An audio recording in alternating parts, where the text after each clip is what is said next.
Muy buenos días, un respetuoso y cordial saludo para la señora Ligia en Santo Domingo, para usted, doctora Sandriti, para Pablito en la ciudad de Quito, y al personal de apoyo de este sistema de información, igualmente en el campo técnico y administrativo.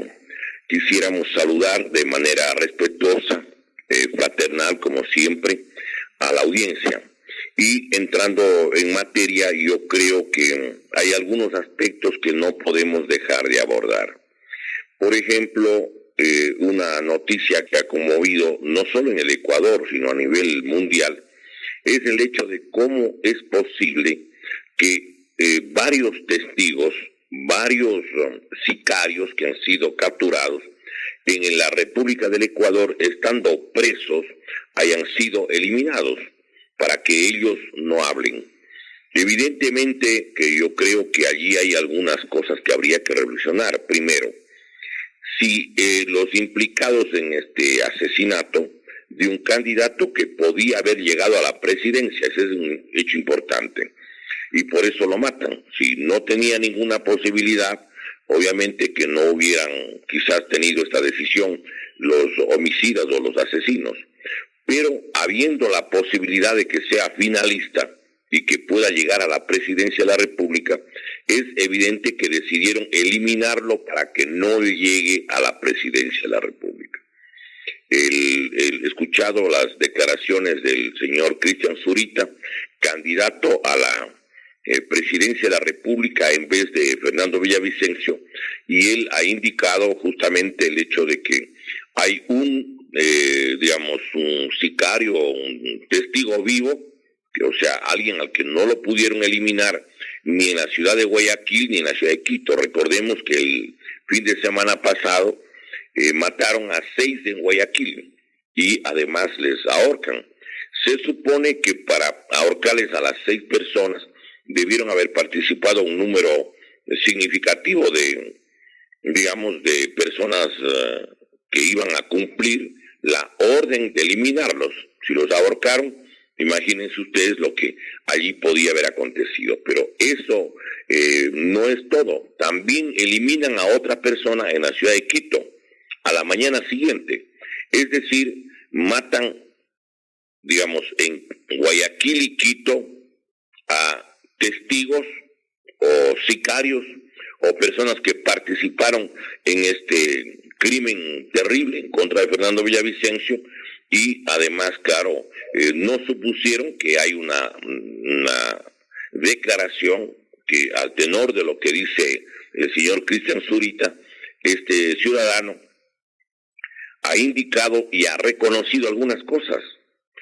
Él, según el criterio de Cristian Zurita, este testigo, que está vivo y que tiene está buen recaudo, quizás por la gestión del FBI, él declara que les dieron, o que el monto que les ofrecieron a los que participaron en este hecho es de $200,000.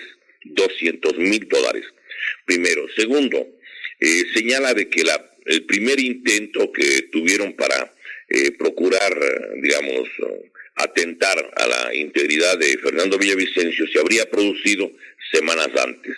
No pudieron porque habían los 3 anillos de seguridad entonces, cosa que no sucedía el día 9 del mes de agosto. Yo quiero que aquí recordemos algo. La mayoría debe haber visto cómo el día del asesinato, el momento que lo eliminan a Fernando Villavicencio, le llevan y le hacen sentar en el vehículo que no era blindado, donde le acribillan.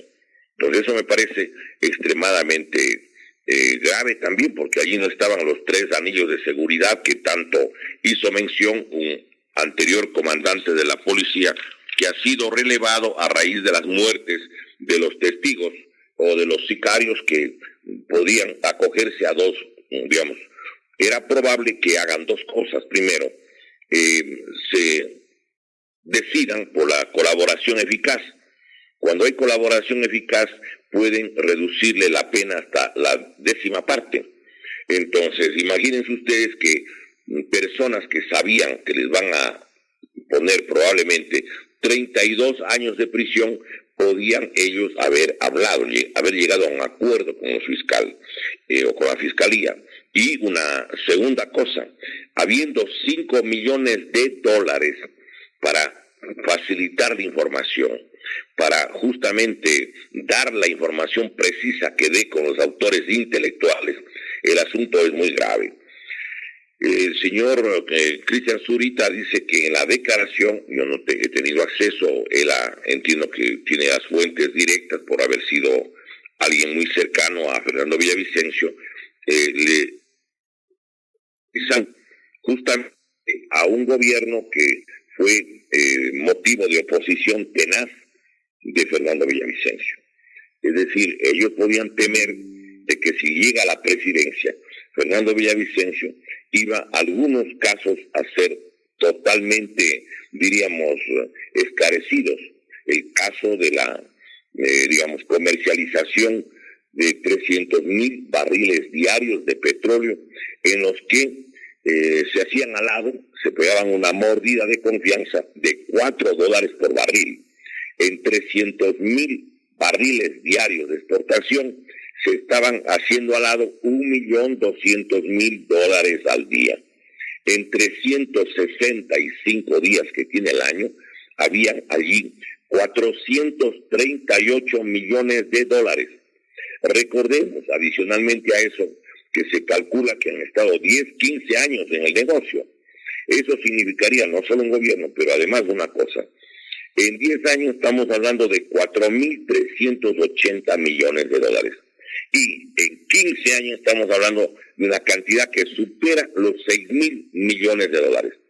Habían una cantidad de denuncias que ya se hicieron desde hace años, los contratos con Petrochina, lo que significaba la entrega anticipada del petróleo a cambio de precios que no se compadecían con los que estaban en el mercado internacional del crudo, y había una cantidad de otras de aspectos que podían haber sido averiguados.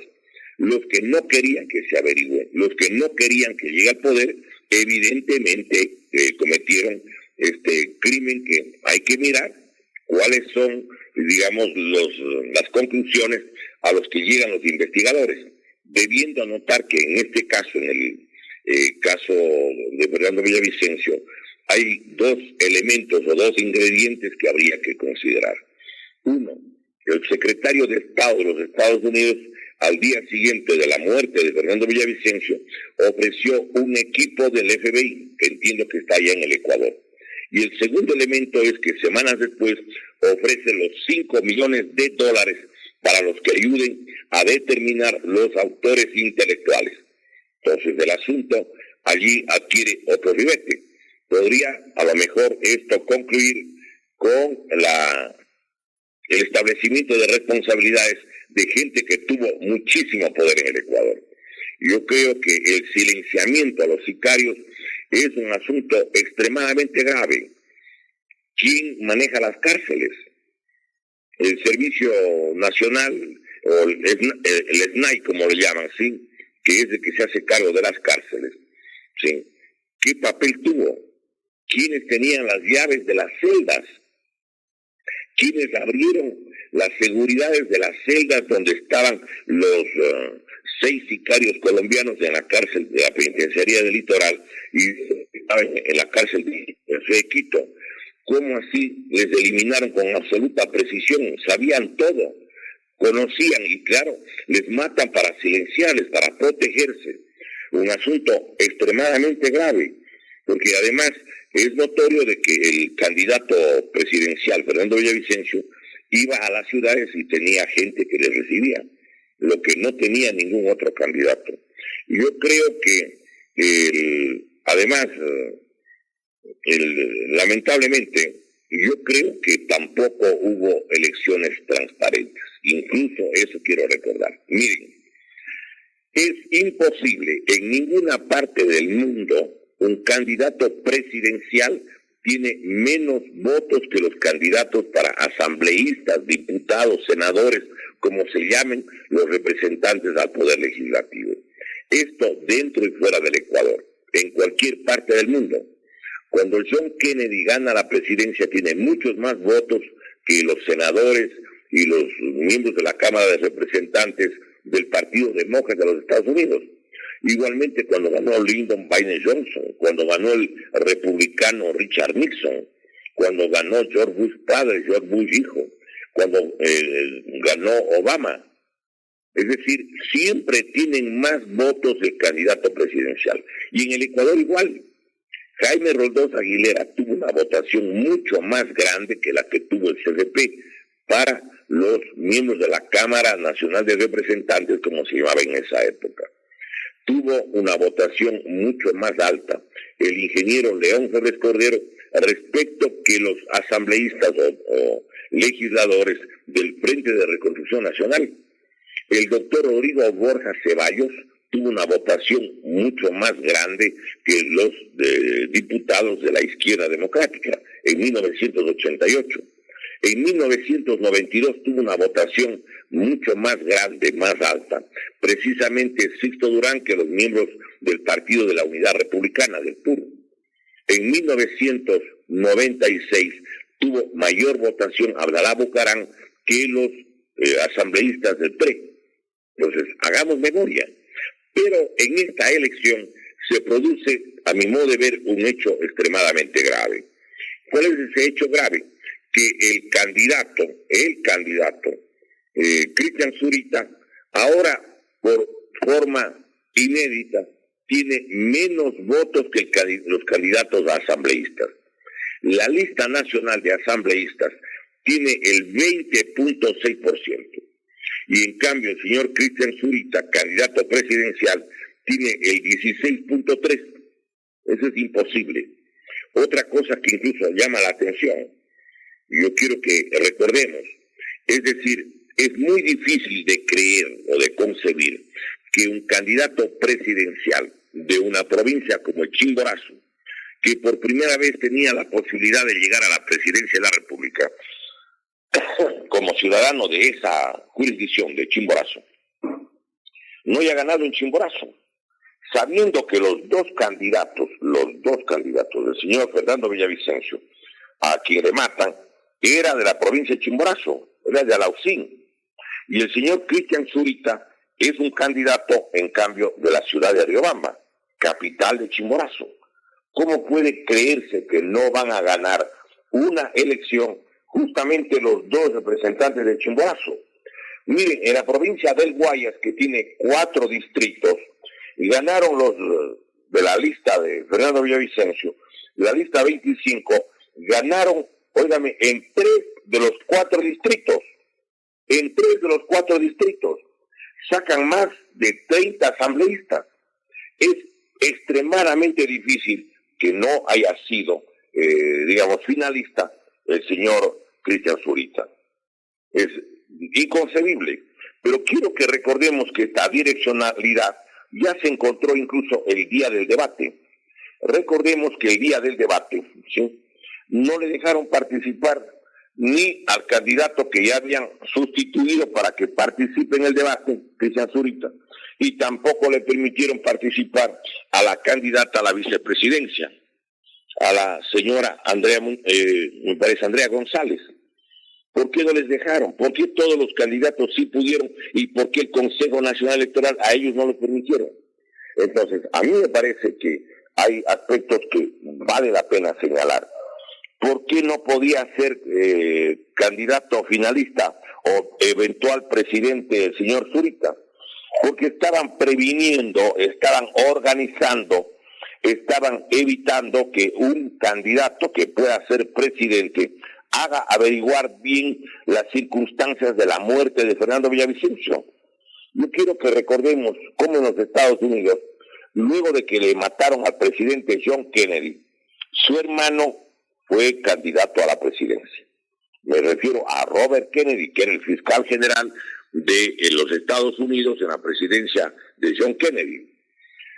¿Qué pasó? Para que no llegue él a la presidencia, para que no averigüen lo que podía haber sucedido o sucedió en la muerte de John Kennedy, pues lo eliminaron. Lo mataron en Los Ángeles en junio del año 1968. Entonces, yo creo que aquí, en realidad, se están tratando de tapar, están tratando de ocultar están tratando de evitar que den con los autores intelectuales de este asesinato, y que alguna gente llama magnicidio, porque obviamente tenía posibilidades de ser el presidente de la República, el candidato eliminado. Ahora, aquí de alguna manera también no dejan de haber responsabilidades del gobierno actual, pues. ¿Quién es, quién toma las decisiones? ¿Quién nombra ministro del Interior? ¿Quién nombra las autoridades en todos los centros penitenciarios del Ecuador? ¿Quién es el que designa justamente las autoridades del SNAI, del Servicio Nacional de Atención a las personas que están detenidas? Así se llama, pero este SNAI obviamente tiene una cantidad de responsabilidades muy graves. Entiendo que lo han detenido a esta persona, pero aunque le cambien, no una vez, cambien 100 veces, incluyendo la cúpula de la policía, a todos los que quieran, pero ¿cómo van a recuperar la vida de las personas, sí, que eran muy importantes para efectos de lo que significó este crimen? Es decir, tenían que reconstruir la verdad, y en base a la verdad esperar que se den las sentencias correspondientes. Imagínense lo grave que está sucediendo en el Ecuador. Esto no se ha visto en ninguna parte del mundo. Imagínense el escándalo que sería que los implicados o los sospechosos de la muerte de Luis Carlos Galán en Colombia les hubieran matado, estando en la cárcel. Esto de alguna manera les salpica también al gobierno actual. ¿Por qué razón? Porque un preso no puede ser motivo de que alguien atente a su integridad. No puede ser, está en manos del Estado, es un ciudadano indefenso, está encerrado. Y claro, llegan a las celdas y lo eliminan. Aquí, de alguna manera, el gobierno debería responder cosas como las siguientes. Miren ustedes. Primero, jurídicamente tiene o no responsabilidades el gobierno nacional de lo que está pasando. También, no solamente los que controlan las cárceles adentro, porque todo el mundo sabe quiénes controlan y qué pabellones controlan y quiénes controlan. Eso no es desconocido. Entiendo que hay un acuerdo con el propio gobierno nacional. El artículo 42 del Código Orgánico Integral Penal, en el numeral primero, literal B, al hablar de los autores, y dice ahí que van a responder como autoras las personas, ¿sí?, que evidentemente incurran en alguna de las siguientes circunstancias. Y dice, artículo 42 de los autores, numeral primero, autoría directa, literal B, quienes no impidan o procuren impedir que se evite su ejecución teniendo el deber jurídico de hacerlo. El gobierno nacional tiene o no responsabilidades. Perdónenme, pero el hecho objetivo es que sí tiene por responsabilidades quien nombra a todas las autoridades, desde el ministro, los que manejan las penitenciarías del país, las cárceles. Tienen que averiguar muchas cosas, aquí tienen que responder a alguna gente. Y el artículo 23, inciso segundo, del Código Orgánico Integral Penal, del mismo Código Orgánico Integral Penal, dice, no impedir un acontecimiento cuando se tiene la obligación jurídica de impedirlo, equivale a ocasionarlo. Señores, aquí hay responsabilidades múltiples. Los que son autoridades del país, los que controlan dentro de las cárceles.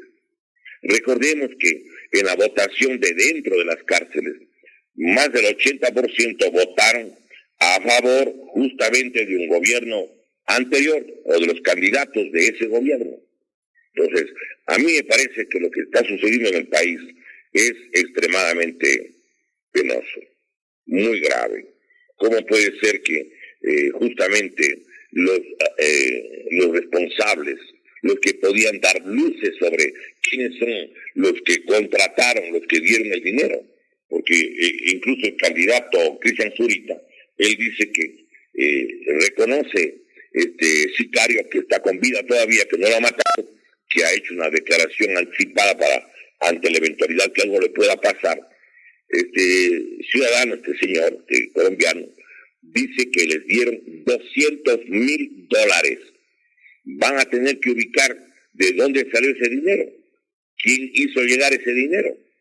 Muy probablemente, si hay $5 millones, incluso pueden haber supuesto de que los que mataron a Fernando Villavicencio podían hablar por dos razones. La primera, como decíamos, bajar la pena a la 10ª parte.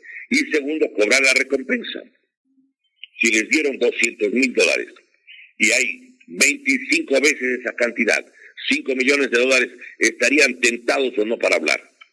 Por eso es que los autores intelectuales deben estar atrás de las muertes de los presos. Y esto tiene que averiguarse, esto no puede pasar. Esto no debe acontecer nunca en un país que se supone civilizado. Muy grave. Los principales sospechosos y también el gobierno nacional. Este es un primer aspecto que quisiéramos, por lo tanto, plantearlo. Esperemos para ver las investigaciones, veamos cuál es el trabajo que están haciendo las distintas autoridades a este nivel para determinar realmente quiénes son los que estuvieron atrás del asesinato de Fernando Villavicencio. Yo quiero recordar que en el derecho romano, hace más de 2000 años, había dos latinajos o dos frases en latín que siempre ellos la utilizaban cuando habían procesos no esclarecidos o turbios o nebulosos sobre responsabilidades jurídicas. No aceptan el sistema electrónico. Consideran que el sistema electrónico es sinónimo del fraude. El propio creador, el representante de Microsoft, él dice de que no debe utilizarse el sistema electrónico porque es el fraude perfecto. Nadie puede determinar con precisión, salvo que se abran las urnas. ¿Por qué en el Ecuador, desde que llegó el economista Correa, utilizan este sistema electrónico que el propio presidente o expresidente Donald Trump acaba de señalar? Esta es la base de todos los fraudes. Y pide que la contabilización se haga de las papeletas. En el Ecuador, ¿por qué persisten en utilizar un sistema que es absolutamente desconfiable? No hay cómo confiar en el sistema electrónico, por favor. Países como Inglaterra en los últimos 2 años, Alemania, Inglaterra, Holanda, Japón, Islandia, prohibieron el uso del sistema electrónico. El sistema electrónico es sinónimo de fraude. Por las experiencias en Europa, más de 50 países en el mundo entero tienen prohibido utilizar el sistema electrónico. Con el sistema electrónico pueden proclamarle presidente al que les dé la gana y pueden además hacerle finalista al que les dé la gana. Y yo creo que hay que recordar cómo en el Ecuador se han producido los fraudes electorales. Pues.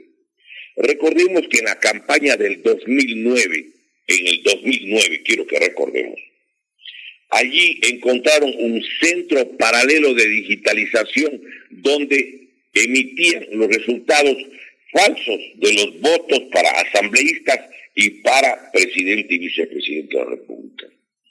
Era para la reelección del economista Correa, año 2009. Y encontraron el centro paralelo y clandestino donde habían 221 computadoras con 221 digitadores que eran los que estaban llenando los datos para tener mayoría en la asamblea y que haya presidente sin segunda vuelta. Esto lo encontraron un grupo de asambleístas candidatos en esa época y además el canal de televisión Teleamazonas. Llegaron intempestivamente al supermercado Santa Isabel, al antiguo local del mercado Santa Isabel. Abrieron las puertas y encontraron en una especie como de, un local muy grande donde se atendía antes a la gente en el supermercado Santa Isabel, y encontraron las 221 computadoras y los 221 digitadores que eran los que estaban proclamando, poniendo los datos para presidente de la República para la reelección del economista Correa. Eso está publicado en todos los periódicos del Ecuador el día sábado 9 de mayo del año 2009. Así ganaron esa vez. Yo quiero que recordemos cómo los últimos presidentes también fueron elegidos con procedimientos electorales absolutamente fraudulentos. Yo creo que el fraude en realidad se concreta en la primera vuelta, sobre todo, al poner a quienes quieren ponerles de finalistas. En el 2017, recuerden ustedes, un finalista era el señor Guillermo Lasso Mendoza y el otro finalista era el señor Lenín Moreno Garcés. El señor Guillermo Lasso era uno de los colaboradores de los que aportó, que dio dinero para la campaña del economista Rafael Correa. Eso es necesario que la gente haga memoria. O sea, ¿por qué financiaban sectores que no tenían nada que ver con la supuesta posición de izquierda? Y ahí se podía comprobar que los candidatos llamados progresistas de muchas partes de América Latina lo que hacen es disfrazarse de izquierda para que la misma derecha tradicional, ¿sí?, siga manejando el poder político. Es decir, los políticos que están a favor de entregar la riqueza del país a las multinacionales, claro, son producto de un disfraz. Se disfrazan para que la derecha tradicional sea la que siga dirigiendo el país, solo que ahora a través de expresiones políticas disfrazadas. Yo quiero recordar que en la campaña del señor economista Rafael Correa, por ejemplo, hubo el aporte de distinguidos banqueros del Ecuador. No solo el señor Guillermo Lasso Mendoza, el mayor accionista del Banco de Guayaquil, conforme él mismo lo admite en forma explícita, dice que sí, que le fue a ver 4 veces y cada vez que iba le daba un aporte, que la última vez, la cuarta vez que le fue a visitar, le entregó $50,000. Esto está publicado en Diario El Comercio del sábado 2 de febrero del 2013 en la página 4. Repito, por si alguien quiere ir a revisar, Diario El Comercio, sábado 2 de febrero del 2013, página 4.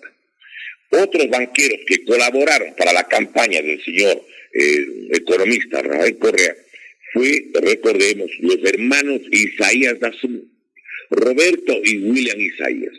Incluso los señores Roberto y William Isaías, que eran dueños de Filan Banco hace algún tiempo y gente muy adinerada, ellos le emplazaron de manera pública al señor Rafael Correa y a su tesorero de la primera campaña electoral, Camilo Samán, luego presidente de la Corporación Financiera Nacional, a que revelen el importante aporte económico que recibieron de ellos para la contienda política que lo llevó al poder.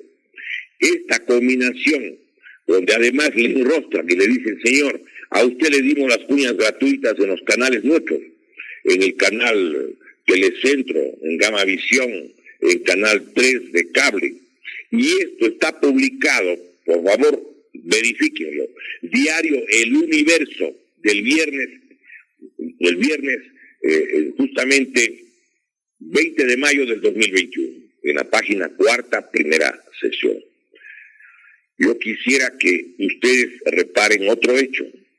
Otro relevante banquero que reconoce haber entregado aporte para la campaña presidencial del economista Correa es el señor Fidelgas Grijalva, el mayor accionista del Banco del Pichincha, conforme lo declara en entrevista publicada en la revista Semana número 1070, que circula con Diario Expreso, correspondiente al domingo 1 de febrero del 2015 en su página 8ª, tercera columna. Les repito, Diario Expreso del domingo 1 de febrero del 2015 en su página 8ª, tercera columna. Allí pues encarecemos que revisen las fuentes pues, y van a encontrar ustedes que lo que les estamos diciendo es cierto. Ahora, ¿por qué decimos que en la primera vuelta es donde ya se concreta el fraude?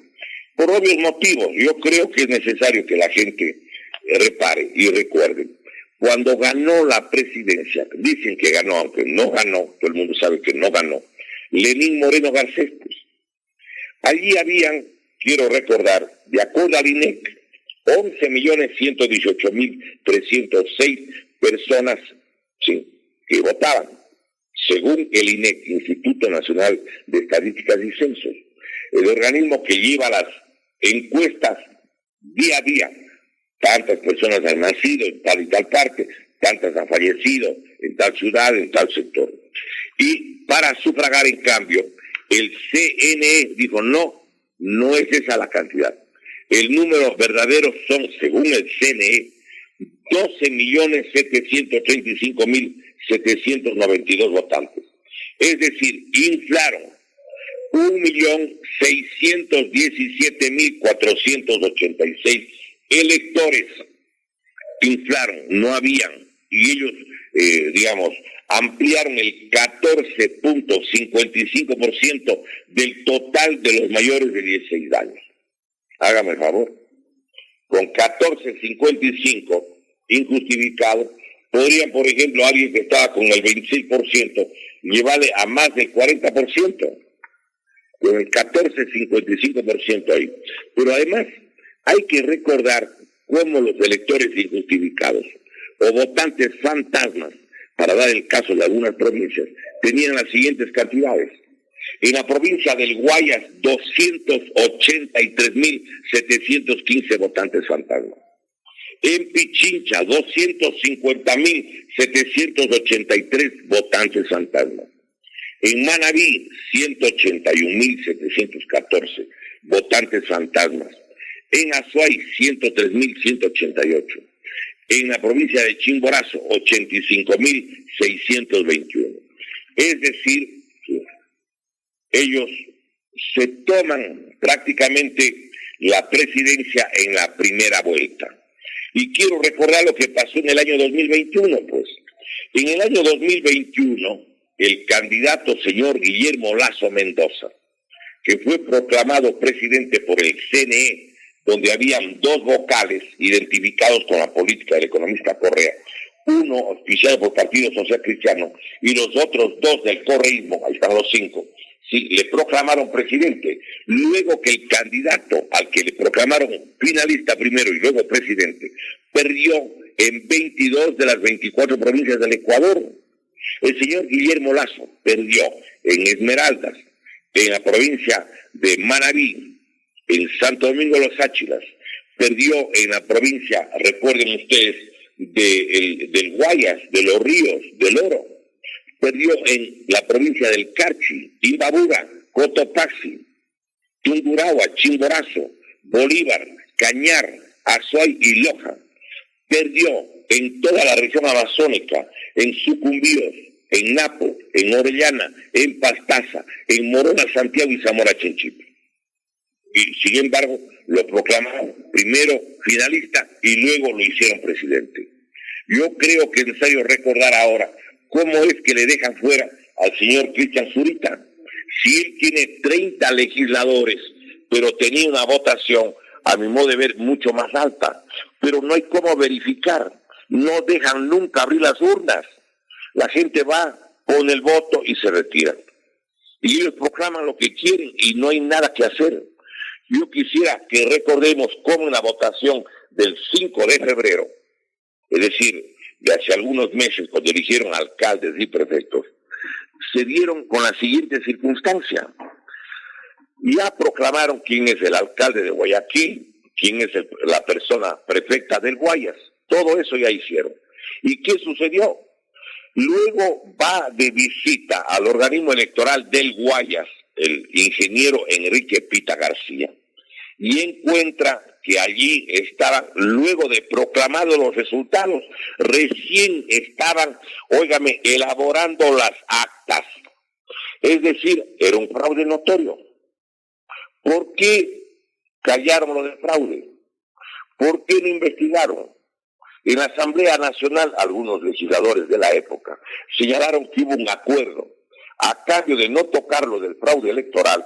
A cambio de eso, entonces, lo que iban a hacer es de que en el juicio político que se supone debía iniciarse en contra del señor Guillermo Lasso, no iban a tocar dos temas.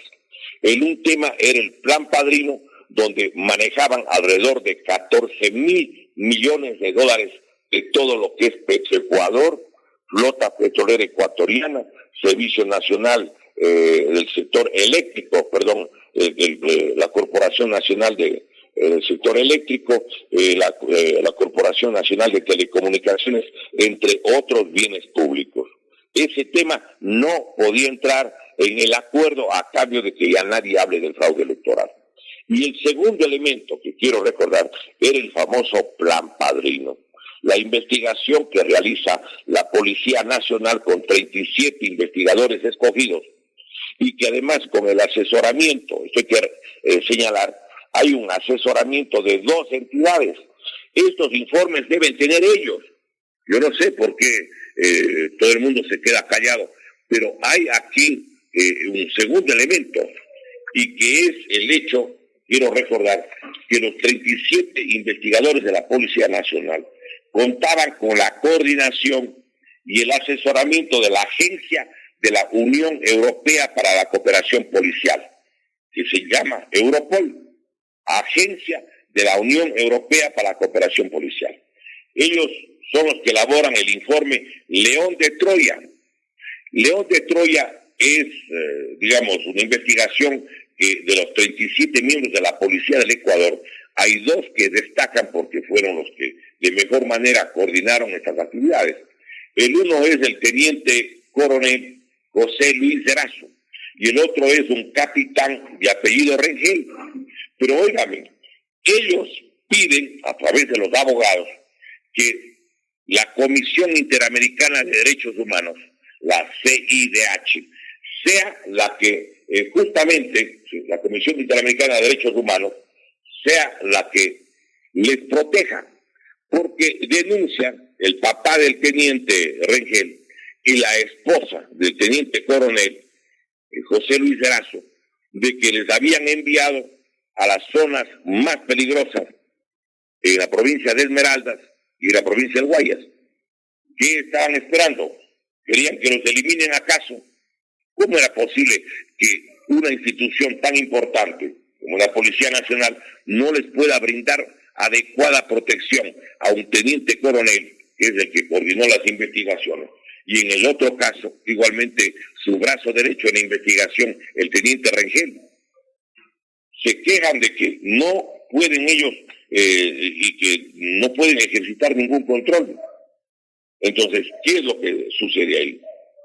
Bueno, esta investigación, la otra entidad que colaboró para determinar lo que sucedía era justamente la DEA, el Drug Enforcement Administration de los Estados Unidos, DEA, la DEA. Ellos investigaban desde hace varios años atrás, sin saber que podía ser presidente de la República, el cuñado de uno de los elementos que son nombrados en este informe. Me refiero al economista Carrera Duet. Ahí está el informe. Esto entregaron a la Asamblea Nacional los señores de la Posta. Ahí está el informe. Pero a cambio de que estos 2 temas no entren en el juicio político del señor Guillermo Lasso, el juicio que se suspendió por la muerte cruzada, quiero recordar qué sucede. Allí habría que hacer memoria. La Asamblea decide que en vez de los 3 temas, el Plan Padrino, el manejo de los 14,000 millones, el León de Troya, la investigación de la policía, y luego había otro tema que era justamente el que se refería a una renovación de contratos en condiciones lesivas para el país de la flota petrolera ecuatoriana, Flopec, y solo dejaron este tema. Y los otros 2 guardaron a cambio de que no vuelvan a hablar sobre el fraude que denunció Enrique Pita García. Esa es la verdad, pues. Entonces, yo creo que la gente tiene que acordarse, además de algunas cosas, de lo que sucedieron en años anteriores. Por ejemplo, ¿hubo o no un sector político, me refiero al gobierno del economista Correa, que obligó a que todos los hijos menores de los afiliados del IES sean atendidos en el IES? En principio, nadie se opone a que les atiendan, no solo a ellos, a toda la población nacional, pues mejor todavía, pero siempre y cuando hayan los recursos, porque si no hay los recursos se está saboteando. Obviamente se está trabajando para el colapso institucional. Hay un artículo en la Constitución de la República, que es del artículo 369, que dice claramente que no puede crearse o desarrollarse una prestación si es que no existe el dinero, pues. Y dice textualmente, artículo 369, la creación de nuevas prestaciones estará debidamente financiada, lo que es obvio. Si alguien tiene un restaurante en la que atiende a 50 o a 70 comensales, pero sin darle un centavo, le dicen, usted tiene que atender en los almuerzos a 150 o 170 o 200 personas y no le dan un solo centavo, es evidente que ese negocio va a quebrar. No puede sostener nadie un negocio de mayores gastos si no le dan la compensación. Y eso hicieron con el IES. Y luego recuerden ustedes que retiraron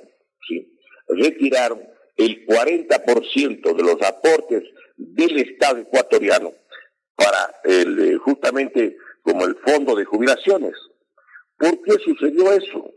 ¿Por qué le quitaron el equivalente de 9.000 millones de dólares al IES? Entonces, ahora todo el mundo quiere aparecer solidario y más cosas. No, señores, la gente tiene que acordarse. Recuerden quiénes establecieron el examen de ingreso o los exámenes de ingreso en las universidades, pues. Entonces, uno va viendo lo que ya hicieron, lo que ya realizaron. Aquí ha habido un sabotaje continuado en contra del IES. ¿Ya? Y a nivel del sistema educativo que están ofreciendo ahora, que van a abrir las puertas de las universidades, mentira. Cuando se discutía reformas a la Ley Orgánica de Educación Superior, todos ellos se opusieron a que sea tratado en la propia Asamblea Nacional. No querían cambiar. Yo quiero recordar que, claro, en abril del año 2015, exactamente el martes 14 de abril, la Asamblea Nacional, con mayoría correísta, tenían 100 votos, pero no votaron todos, 9 se negaron a votar. Con 91 votos proclamaron, ¿sí? ¿Qué cosa? Que se eliminen los fondos del Fondo de Pensiones del IES. En la Ley de Justicia Laboral y Reconocimiento del Trabajo No Remunerado del Hogar, que fue propuesta por el economista Rafael Correa como presidente de la República, por Richard Espinosa, presidente del IES, y el señor economista Marc Carrasco como ministro de Trabajo. Ahí está la documentación, pueden revisar. Y allí se determina, sí, justamente que el 40% del fondo de pensiones que daba el Estado ya no da, y no dio el año 2015, 2016, 2017 y 2018. Era una política orientada a la quiebra de la seguridad social. Y hay un estudio que hizo el equipo económico del diario El Comercio, coordinado por el periodista y también columnista, el señor César Augusto Sosa. Él tiene un cálculo año por año lo que deja de recibir el IES. Y en ese artículo titulado, ese estudio que se llama El atraco de la década, él sostiene en el diario El Comercio del lunes 23 de diciembre del año 2019 en la página 8, él señala de que el monto que le quitaron al IES fue de más de 9.000 millones de dólares. 9.000 millones de dólares. ¿Ustedes creen que los que hicieron esto con el IES, sabotearon el IES, forzaron a que como no tenían cómo atender a la gente, tuvieron que contratar clínicas y hospitales privados? ¿Creen ustedes que deberían retornar a la dirección del país? Yo creo además de que, porque de alguna manera resulta duro cualquier tipo de de apoyo, porque nadie propone eliminar las leyes del correísmo.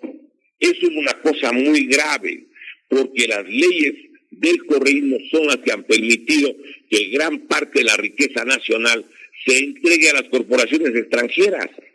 Yo quiero que recordemos justamente el hecho de cómo con la ley de tierras rurales de Costa, Sierra, Oriente y Galápagos, a través de la Ley Orgánica de Tierras Rurales y Territorios Ancestrales, publicada en el suplemento del Registro Civil 711 del lunes 14 de marzo del 2016, se permite que las tierras rurales de costa, Sierra Oriente y Galápagos pueda venderse a compañías extranjeras. Y están comprando las compañías extranjeras. Tierras que el Ecuador debería tener para su autonomía de carácter, su soberanía alimentaria. Otra, las centrales hidroeléctricas del Ecuador, todas, incluyendo las antiguas, como la de Paute, Agoyán y Pisayambo, se pueden transferir aplicando la Ley Orgánica del Servicio Público de Energía Eléctrica, que está publicada en el tercer suplemento del Registro Oficial 418 del viernes 16 de enero del 2015. Acuérdense quiénes estaban en el poder. Hay una ley que permite la entrega no solamente de los puertos marítimos, sino de los aeropuertos, las carreteras, los ferrocarriles, los correos y otros bienes y servicios. Me refiero al Código Orgánico de la Producción, Comercio e Inversiones, COPSI, publicado en el segundo suplemento del Registro Oficial 56 del 12 de agosto del 2013. Hay, y recuerden ustedes, el empeño, la pretensión de llevarse el Banco del Pacífico, porque las leyes vigentes así lo permiten, leyes que fueron dictadas durante el gobierno del señor economista Correa y que nadie ha querido cambiar, porque todos están empeñados en transferir la riqueza nacional. Me refiero al gobierno de Lenín Moreno Garcés y de Guillermo Lasso, que no han recuperado, no digo $1, 1 centavo, frisada la venta de la flota petrolera ecuatoriana, Flopec, en base a la Ley Orgánica de Empresas Públicas, publicada en el suplemento del Registro Oficial 48 del viernes 16 de octubre del año 2009 y del Decreto Ejecutivo 1312 del 24 de septiembre del 2012. Quieren aquí que el pueblo ecuatoriano escoja entre dos opciones que son de derecha, porque no puede decirse, como están en la propaganda diciendo, que hay una tendencia de centro-izquierda. No, señores. Existe una expresión política disfrazada. Aquí quieren aparecer como centro-izquierda los grandes privatizadores, los que han entregado gran parte de la riqueza nacional. Eso es una posición política a favor de las corporaciones extranjeras, de las grandes multinacionales. Eso significa favorecerle al capitalismo global y a los círculos financieros más poderosos del planeta. Por favor, comprendamos. Yo creo, y lo dije la semana anterior, que no realmente existen posibilidades de apoyar a ninguna de las opciones de las dos derechas a las que está abocado el país. Y una de ellas que conocemos lo que ya hicieron y que quieren volver para continuar. No es al acaso que en el Ecuador mucha gente prefiere no votar por ninguno, porque ellos caen en cuenta de que todo está fríamente calculado y que los fraudes electorales empiezan en la primera vuelta. En la primera vuelta, cuando ellos deciden quiénes son los finalistas y cómo sacan a los candidatos que debieron estar en la final. En el 2021 debió estar el Yacu Pérez y no está, porque tenía que entrar el señor Guillermo Lasso. Ya. Y el otro caso específico, quiero recordar, es ahora. Debería estar en la final, recordemos, el señor Cristian Zurita, y no está en la final, porque tenía que acomodar los resultados en función de los intereses de, de la oligarquía clásica y las dos derechas. La derecha disfrazada de izquierda, para efectos de qué cosa, de que sorprenda a alguna gente. Pero ellos entregaron el petróleo, las más importantes minas de oro, de plata, de cobre. ¿Quiénes han entregado, recuerden ustedes, entre otras cosas, todos los puertos marítimos? Puerto Bolívar en la provincia del Oro por 60 años, el puerto de Pozorja por 50 años en la provincia del Guayas, 78% para Ahmed Bin Sulayem de la compañía DP World y el 22% para la señora Isabel Novoa Pontón, que era persona cercana y es persona cercana a Correa y tía del señor Daniel Novoa. Perdóneme, y 40 años el puerto de Manta, a la compañía Agunza de capital internacional, sobre todo chileno. Y también entregaron, recuerden ustedes, el puerto de Providencia, que es el más importante en la región amazónica y es una salida fluvial a través del Amazonas hasta el Océano Atlántico. Entonces el pueblo ecuatoriano tiene que meditar realmente de cómo, una vez más, nos estamos enfocando, oyendo a un proceso, a mi modo de ver, fraudulento. Aquí en el Ecuador lo hemos sostenido, no hay elecciones. En Ecuador solo hay proclamaciones. En todo caso, cada quien resolverá lo mejor de acuerdo a su conciencia. Hay gente que votará por un candidato, otros por otro, otras personas pues no apoyaremos a ninguno de ellos, mucha gente votará por voto nulo, obviamente, pero esto ya queda en la conciencia de cada uno de los ecuatorianos. Agradecemos mucho a la señora Alicia, a la doctora Sandrita, a Pablito, al personal de apoyo del sistema informativo y también a la distinguida audiencia por la bondad, por la generosidad de su sintonía. Muchísimas gracias. Dios mediante, hasta la próxima semana, pues, y vamos a ver qué sucede. Como siempre, nos despedimos recordando que la patria ni se vende ni se rinde, que la patria con el alma se defiende. Y también queremos recordar, sí, que esta patria tiene quien le quiere, quien le ama, y que queremos defenderla y que procuraremos tener un Ecuador libre y eterno para bienestar de esta y sobre todo de las futuras generaciones. Dios mediante, hasta la próxima semana. Muchísimas gracias. Muy buenos días. Gracias, doctor, por su alocución de este día, martes 10 de octubre del año 2023. Y a todos quienes han estado junto a nosotros a esta hora de la mañana, les agradecemos también su reprise el día sábado, cuando el reloj de las noticias marque las 7:30. Buenos días. Muchas gracias, buenos días.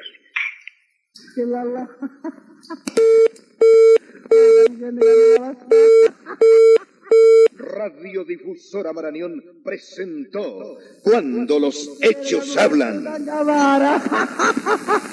Un espacio que dijo la verdad sin temor ni favor. Voz y oído para interpretar.